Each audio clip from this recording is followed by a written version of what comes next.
Thanks everyone for joining us for this session. And thanks to our speakers from Zahlen Solutions. And today, Jason and Matthew are going to talk about how to use Databricks Serverless to process click streams. So if you have been in marketing or sort of website instrumentation business, you know that it's important to process a lot of data very fast, and they're going to talk about how Databricks has enabled them to process click streams. So with that, I pass it on to them. Okay, awesome. Everybody hear me okay? Good volume there. I want to thank Databricks for letting us speak today, and also our partners, Hewlett-Packard, their clients. I'm Matt Wright. I'm the founder of Zahlen Solutions, and Jason's here with me. We'll just take a couple minutes and introduce ourselves. Zahlen's been around for about 15 years or so. We specialize in marketing data analysis, full service marketing data analysis. We've been working a lot with marketing data pipelines probably in the last decade or so. And so ranging anywhere from your in-house complex marketing data flows to real-time data flows. We kind of cover the gambit. And I've personally been working in clickstream now, I think, for about 20 years, and it's been a long ride. And so just probably about not too much you would throw at me from a clickstream perspective that we probably haven't seen or dealt with. But Jason, you want to introduce yourself? Yeah, hi everyone. I'm Jason Hart. I am a recovering sysadmin who fell into digital marketing, that fell into data and analytics in that order. And I have a great love and appreciation for marketing data and engineering around marketing data and representing marketing data in such a way that it's actionable and you can make decisions from it, and have been working with Databricks for about 2 years now. Yeah. Excellent.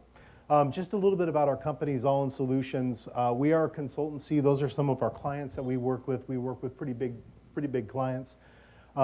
We are not the consultants you hire if you want pretty PowerPoints. We're actually the guys you hire if you want to get it done. And so a lot of what you're going to see here is a representation of what we do, which is get it done when it comes to large, complex data sets. I think, as we talk a little bit about this, I'm going to spend some time talking about what I mean by the word clickstream, because it can mean a lot of different things. Some of you may even know it by different names. It's traditionally been a really complex set of data in the marketing data domain to be able to deal with, and Databricks makes a lot of that pain be more manageable in some really unique ways. We'll be talking a little bit about some of the traditional challenges with cluster management, how serverless solves some of those problems. I hope what you walk away with, though, is an understanding that a lot of these large complex data sets, whether they're exactly clickstream data sets or whether they're just a traditional customer event log, can be managed in a more effective way. And what we've found particularly is that serverless not only can be an effective way to do it at scale, but also can be even cost performant when it comes right down to it. So let's talk a little bit about what clickstream data is for a second. The easiest way to think about this is that this is all of the activity that happens in a digital context that gets recorded and streamed into some location so it can be analyzed later on. Sometimes it's called telemetry data, although telemetry data typically implies devices that send data in about something, but normally when you're on a web browser, you're on a mobile device, you're tapping, you're clicking, you're scrolling, that's generating interactions which then can be taken in and used and analyzed. Now you might be asking yourself, how is that even valuable? And the reality is that a large part of the digital value chains that have been built over the last 2 decades have all relied on some way or another on clickstream data. Whether it be the data that informs A/B tests, where somebody can go in and do 2 experiences and say, what's the outcome we're trying to measure here? Being able to use clickstream tells us which of the outcomes are actually reached by either of the 2 designs. Just being able to analyze efficiency of how things go through a checkout process, or how users are proceeding through an environment, what are the key drop-off points? All of that comes from what we call clickstream data.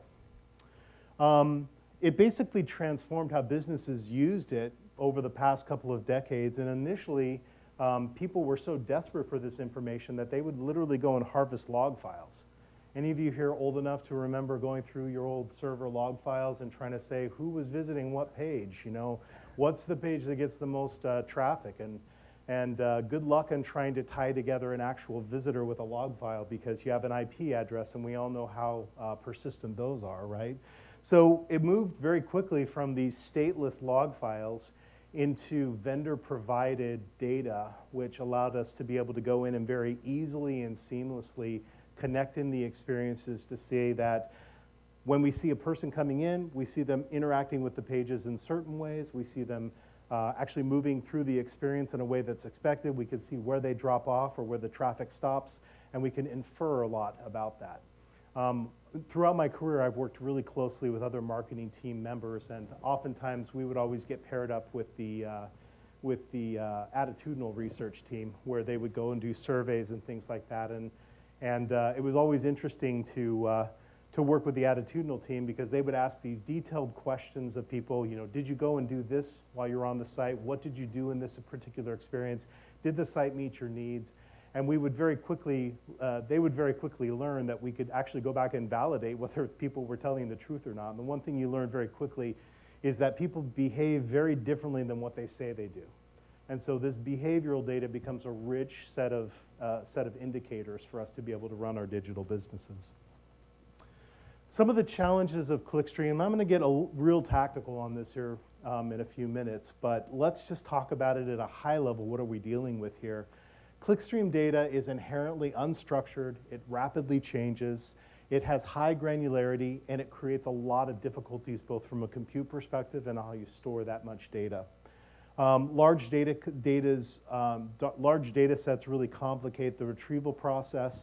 Good luck on indexing any of this, because almost all the dimensions that you have in a clickstream data set are so highly cardinal that it almost always resists indexing.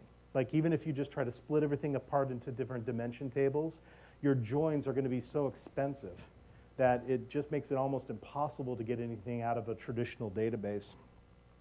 That's actually a good segue into talking about why clickstream almost evolved out of a completely different domain of providers instead of just being assumed into the BI systems. I remember so many times talking with chief data officers and other executives, and their main contention was, why don't we just take this and put it into a cube? This is ridiculous. Why do we need to have a Google Analytics or an Adobe Analytics or a Core Metrics out there? We just put it right into a cube. A little an aside on that one. So I was employee 22, 23 at Omniture, which eventually became Adobe Analytics. And one of the entities that we often competed against was a company by the name of Core Metrics. Core Metrics was known for being able to provide these really beautiful reports, but they had everything relationally built in the back end, so that all of the data that would end up coming in would get organized into your traditional BI type of structure with fact and dimension tables. They did a really good job, but it collapsed under the weight of its own ability, because when you have a customer like a Walmart that has so much data coming in, a relational database at that time just simply couldn't scale effectively in that. So oftentimes we would actually beat them in most of the deals that we would do as Omniture competing against Core Metrics, just on the basis of their infrastructure could not scale effectively. That's one of the reasons why this whole domain of clickstream data kind of evolved separate from the BI systems and became its own entity. So let's talk really, really detailed for a second on volume and what the traditional problem of volume looks like. Jason, would you mind switching over to a browser real quick? And we're going to show you our client's web page here. And Reloading the page. I'm not seeing anything here. We're just still seeing this. Can you hit Alt-Tab maybe? I'm seeing the browser here, but it's not sharing the browser, is it? No. No, that's fine. Go out of present mode.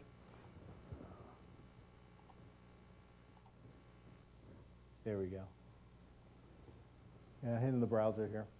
So what we're going to do is reload the web page real quick, and I want you to look over here on the side. That's a little extension called Omnibug. And what ends up happening is when a page loads, you end up having a pixel call that ends up sending data out to a provider. And all of these data points right here become fields. Go ahead and scroll down on that one. They all become fields, and each one of those hits becomes a row of data in your telemetry, right? So again, you may see things like this and say, well, just throw it into a traditional database. Well, what happens when your customers need to say, who went to this page and then went to that page and then went to another page? Those of you who do database work know that that's a self-join on top of an already humongous table. So when you're talking about 10, 15, 20 terabyte tables, that becomes almost an intractable problem, right? Let's go back over here. So volume is really a problem. Keep going here, keep going. There we go. Okay. Volume's a big problem. And the way we solved it traditionally is that we just got bigger clusters, right? Which is obviously a fixed cost problem. Like, go to your IT team and see how well they're able to scale up their cluster within a 6-month period. You're lucky if you can even do that. So we had long timelines, really hard to forecast needs, especially if you're in a domain that's seasonally sensitive like e-commerce. It's a real problem. Signal detection is really challenging because what ends up happening is you have to know everything you want to measure up front. Collecting telemetry isn't just like gathering data in other sources. You have to know ahead of time all the different types of data that you want. And it's not enough to go in and say that you just want to measure everything. In fact, one of the key ways we knew somebody didn't know what they were talking about is that they came to us and said, yeah, just measure everything on my website. Because in most cases, what that means is they're not really certain about what's even important within their web context. And so being able to measure effectively, you almost never know everything that's important up front, so you constantly have a changing implementation as you discover new things and you need to measure new things. Integrations with other data sets, I oftentimes call that the one ring problem. Those of you familiar with Lord of the Rings, you think you have Sauron's ring, the one ring to rule them all, and you don't, because it's cookie data, and the cookie identifiers disappear. Nowadays, it's about once every 1.5 to 2 months. And so what you're normally doing is having to connect into a graph to be able to get any sort of identity resolution. And so that becomes a challenge. So you're really relying on first-party persistent storage or identity co-ops to be able to resolve that. Real-time analysis, again, I'm convinced this is one of the main selling points that most of the analytic vendors still actually promote. And that is that they can give real-time data during Black Friday. If you try to scale most compute systems up to be able to do that or even collect it, it becomes a really, really challenging thing very quickly. And so real-time ability to do that, about all you can do is get low latency compute and guess at it from a trade-off standpoint when you're really pushed to be able to do it through a traditional BI system. Obviously, quality and accuracy, because everybody's business model changes about every 6 months in digital, you're having to constantly change your implementation, which means your data schema is constantly changing, right? So this hopefully gives you a sense of why clickstream data isn't just a big data set that we're having to deal with, but it's a really complex data set that has a lot of nuance to it. I'll just give you a brief overview here. How are we doing with time? I don't want to steal your thunder. I think we're doing fine. Okay. So our first clickstream database at HP back in the early 2000s was a SQL Server. It actually did surprisingly well for SQL Server, right, in the early 2000s. And we lived with that for about 5 years. We then had a reorg in our IT organization where the IT team came back to us and said, this is too expensive on SQL Server. You need to move over to SAS and Enterprise Guide. Anybody here know what SAS or Enterprise Guide is? Okay, we got one person in the back, 2 people who are as old as me. That's awesome. So SAS was what we used to do before we had AI ML. That's how we did our models back then, right? It's actually a pretty decent system. Come onto our SAS system. We've got it on a Superdome computer. It's never going to fail. You'll get so much faster. And it only took 2 weeks of us having the clickstream data on that, running just some basic queries for our reports to bring that sucker down. So that was kind of bad. They moved us back over to SQL Server, and then after that, probably within about a 2-year period, that's actually when Jason and I first started working together, HP had acquired Vertica as part of an enterprise services deal, and Vertica was a columnar data store, which initially I think I was a little bit nervous about it because it felt a little improved.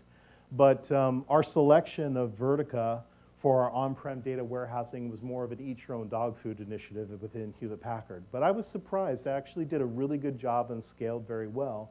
As you might guess, a columnar data store does really effectively with high cardinal data sets that are really complex. But the other problem with a Vertica is that let's see, I moved over here.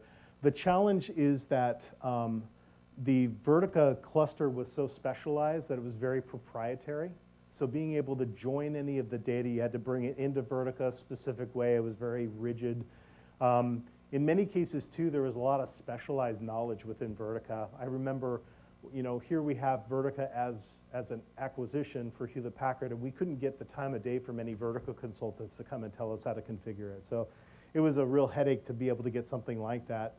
And so that was basically, some of the initiation and the challenges. And what ended up happening is that over time, because the clickstream data grows in a columnar data store and it wasn't maintained very well, there was a lot of technical debt that accumulated because of the IT resources that were required. Because of course, you'd never let a business team touch a database.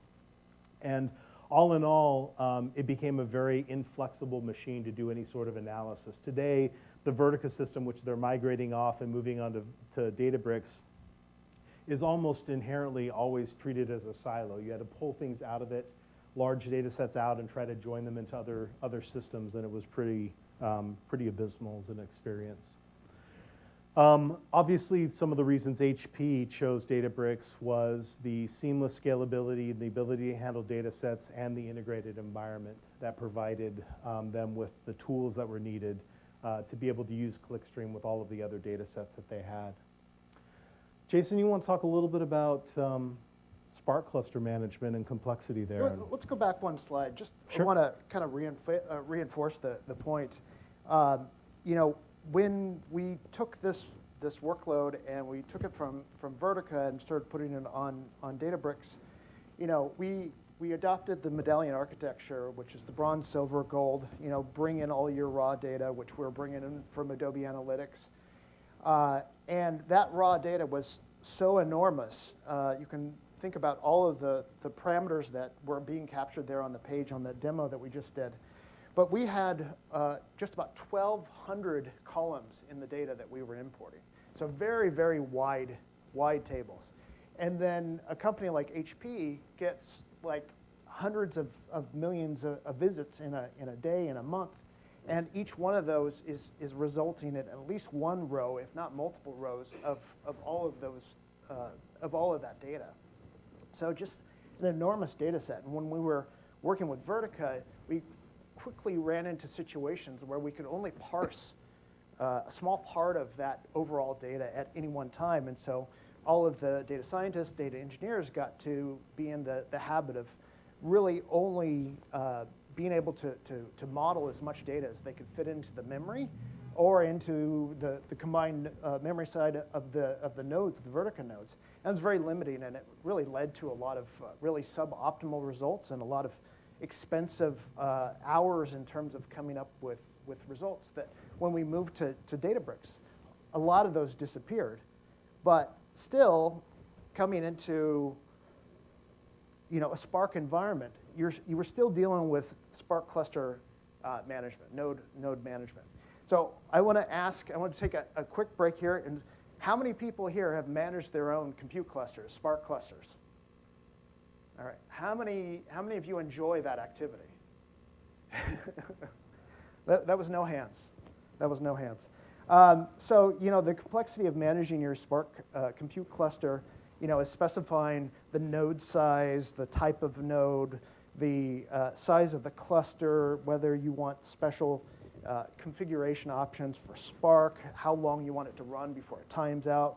If you want auto scaling, how do you want that to work? Do you want spot instances?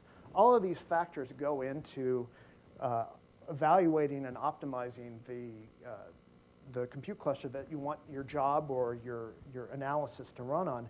And it really is more than a data engineering exercise. It's an IT exercise. And I think a lot of environments that we've seen, that gets foisted either onto IT, where they make hasty decisions about what the rest of the data scientists and the data engineers should be working with, which is usually woefully undersized because they're looking at cost constraints. Or you have the data engineers that are specifying some ad hoc standards and maybe no standards at all, and you have just kind of a wild west of different configurations different clusters being used, and costs in that kind of scenario are usually hard to contain in that regard. So the answer that we ran into, not only because we were trying to scale a very wide data set, which required very massive amount of memory and compute, we stumbled onto serverless, which was something that was relatively new at the time. We went through some growing pains with it, but ultimately, especially now, it's so much easier to rely on serverless, especially for all of our jobs, but even for our analysis and some of our other use cases, than to be dealing with trying to tune a Spark cluster for a specific job and the dynamics of that job. We probably spent, early on, we probably spent weeks of time trying to dial in an exact cluster that would complete a job with this very enormous wide data set. And even then, it was maybe 1 out of 10 times it would fail. And we wouldn't really know why, other than we would be going in trying to look at the fail onto disk in terms of some kind of memory situation which was being caused that caused us to ultimately fail. But once we made the move to serverless, it was a night and day difference. We went from kind of being ad hoc IT to relying on tuning the jobs themselves and not the hardware in which those jobs were running on.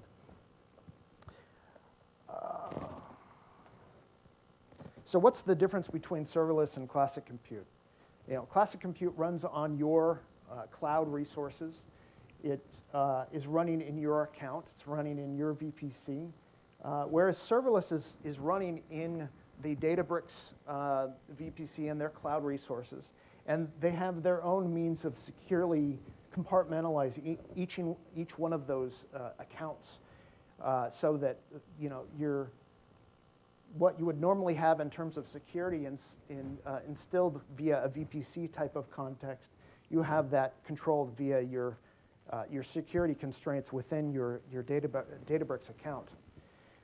And so additionally, you're not paying for your compute and your storage and everything that goes along with it. You're just paying a DBU cost to Databricks. And all of that compute infrastructure, all of the networking, most of your networking, all of your storage is included in that one price. So you can kind of manage one fee instead of 3 different fees or 3 different types of costs associated with running your jobs. Let's see. Yeah, so key benefits of serverless, I would say it takes you away from being a systems administrator and it puts you back into a data engineering or a data science workload where you're looking at how do you optimize the processing that's going on in terms of the data that you're processing, not so much how it's done. And the scaling, it just works. It just, I think probably some folks are going to look at us and say, okay, well, you guys are just shills for Databricks.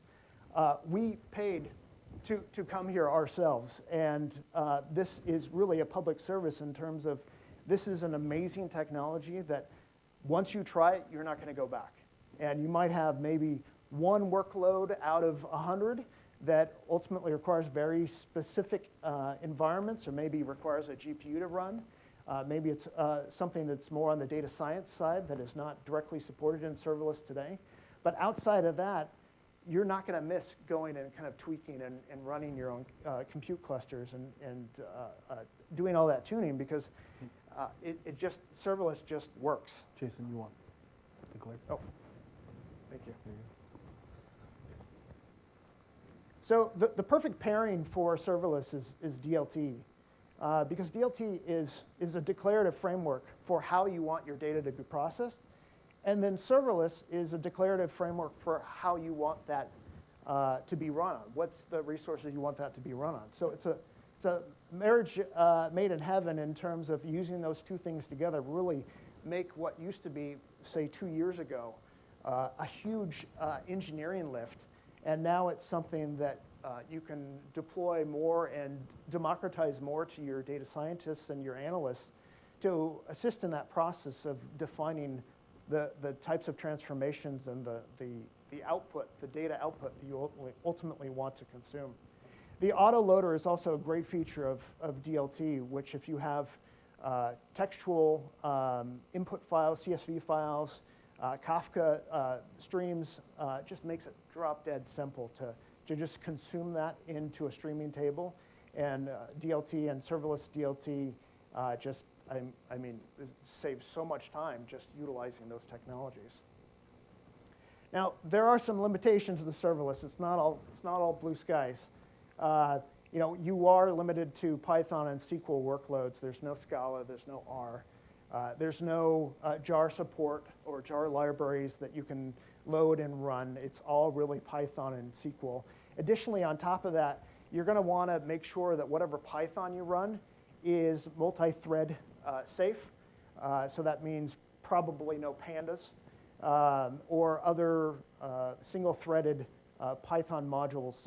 It just won't scale. You can use it, it just won't scale. And you're limited to a fairly vanilla but flexible Spark configuration because you don't have access to tweak that. But for, in our experience, most of those workloads that we're dealing with, it's really a vast majority that don't need to go in and tweak those Spark configurations, because before you would do that, to get around the limitations and the configurations that you would want to change to allow you to run, you know, have a more flexible runtime around those bigger memory or processing workloads. Also, I'm going to call out Unity Catalog.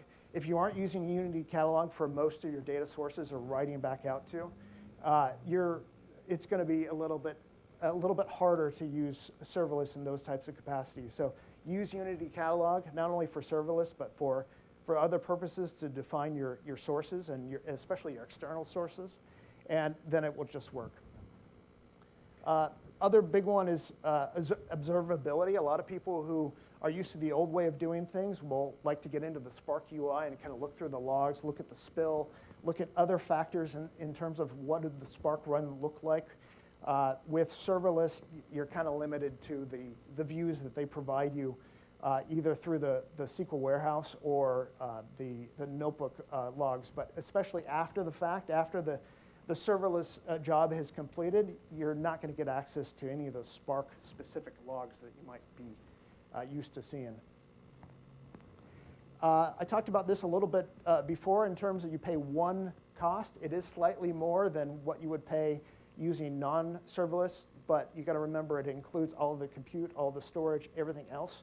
So net, you're paying a lot less unless you want to supercharge something in terms of running it as fast as possible.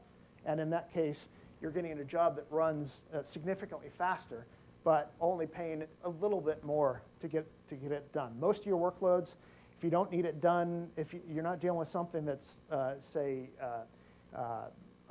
needs to be up to the second, then you can run it on the standard mode and you'll be saving 20, 30, 40% off of your runtime compared to what you would be paying if you were paying for your own infrastructure.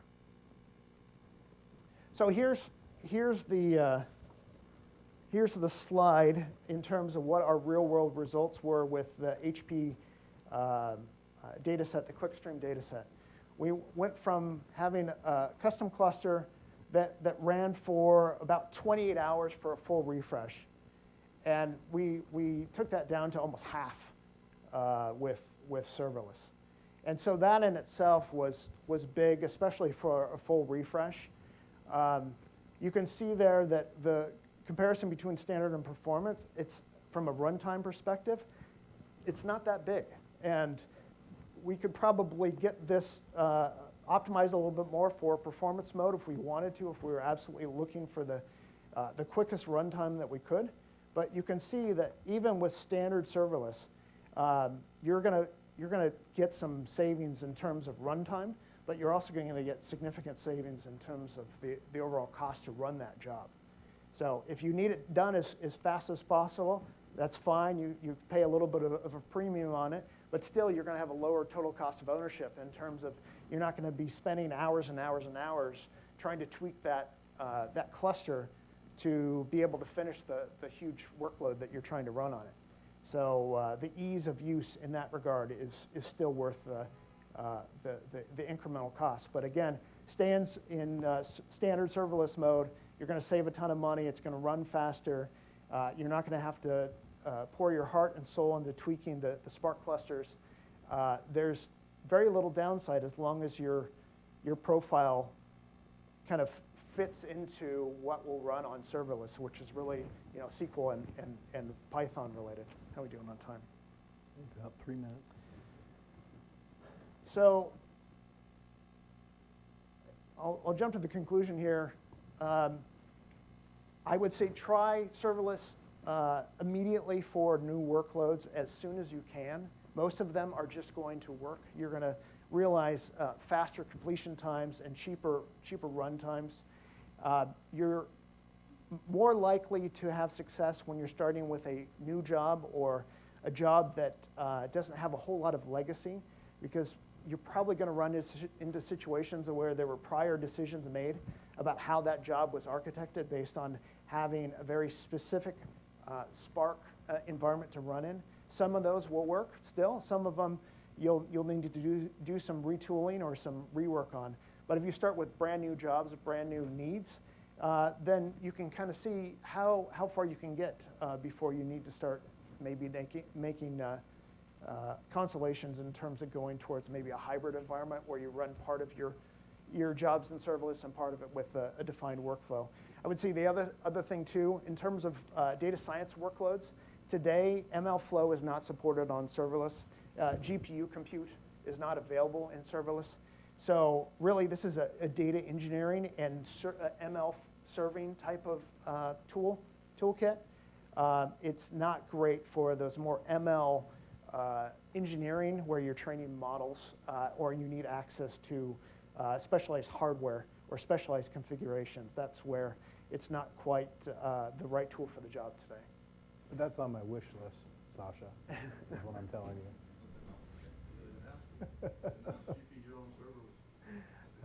That's excellent. So it's not just my wish list. So, all right. So that's our presentation. We'll have some time for questions here, but please complete your surveys. And thanks for coming. Appreciate it.